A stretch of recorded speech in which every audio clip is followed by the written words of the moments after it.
Hello everyone, তোমরা সবাই কেমন আছো? আশা করি সবাই খুব ভালো আছো, আমিও খুব ভালো আছি। চলে এলাম নতুন দিনের নতুন মিষ্টি একটা মিনি ব্লগ নিয়ে।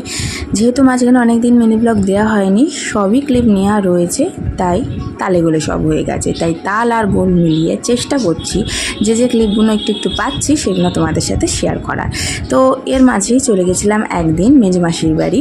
তো মেজমাসির বাড়িতে সুন্দর আম গাছে আমগুলো ঝুলছে, আহা হা কি সুন্দরই না দেখতে লাগছে, মনে হচ্ছে সারাক্ষণ তাকিয়েই থাকি আর কখন একটা আম টুপ করে পড়বে আর আমটা নিয়ে আমটা খাবো। এর আলাদাই মেজাজ।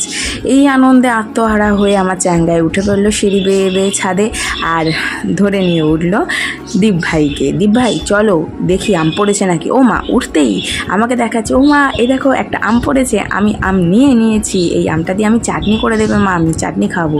সেই আনন্দে আত্মহারা হয়ে আবার উঠে পড়লো চ্যাংগায়ের বাবা, টং টং টং টং করে উঠে পড়ছে কি ফাস্ট।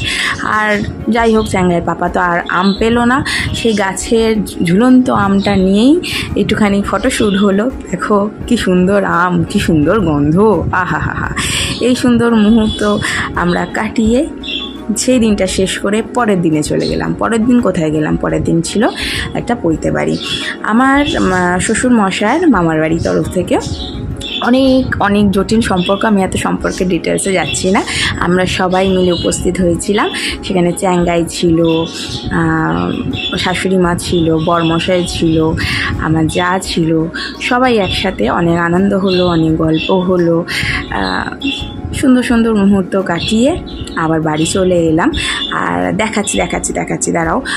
আমার শাশুড়ি মা যেহেতু মামা শ্বশুর বাড়ি হয়, তো এখানে সবাই আত্মীয়রা রয়েছে, বাট আমি সেরকমভাবে কাউকে চিনি না, তাই তোমাদের সাথে এখানে শেয়ার করলাম। আর ওই যে মাঝখানে বসে রয়েছে যে যার পৈতে হয়েছে, শেষ করলাম, টাটা।